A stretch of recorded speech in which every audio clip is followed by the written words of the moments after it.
June 2009, hundreds covered the steps of City Hall in San Francisco in rage over the Supreme Court ruling to uphold Proposition 8. The protesters' reaction was not surprising considering the High Court was widely expected to uphold the amendment outlawing same-sex marriage.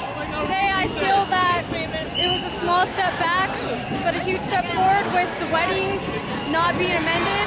I think just like everything else, that it just takes time and energy and happy thoughts, to be honest. I think that we will overcome this with time, just like anything else.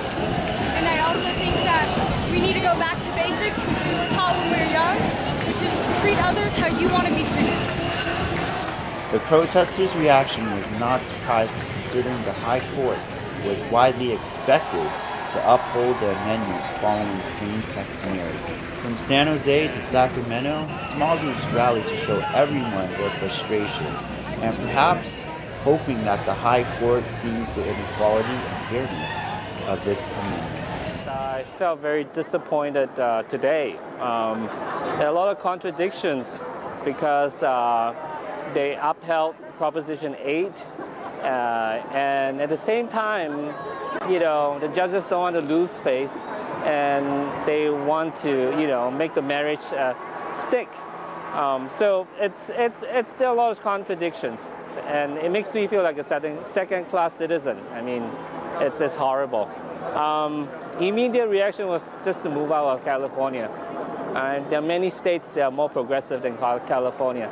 But I guess time is on our side. We must fight. Members of the GLBT community are now focusing their efforts to turn the marriage outlaw by going door to door, hoping to change the voters' minds on this next ballot. Good afternoon. My name is Mary Foley. I'm a registered nurse, a proud citizen of San Francisco. Married my partner of 13 years in October of this year, so I'm one of those odd 18,000 who should feel better today than I do. I'm very saddened and embarrassed at the state of California and the decision today of our Supreme Court. While they might have ruled on a technicality, I'm not a judge or a lawyer.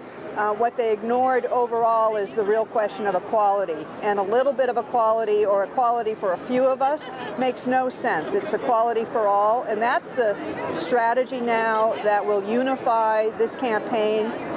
Friends of gays, families of gays, gays and lesbians, even people that don't want to get married are going to realize that their rights are infringed unless the Constitution protects all of us.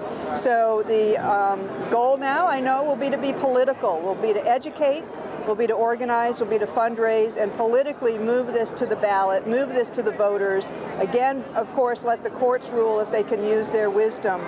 But our society, we cannot overlook our values, and our values are that we protect the rights of the minority. Today, the rights of the minority have been trodden on by the majority. That's not freedom, that's not equality, that's not California. Visit www.sfgam.com for more.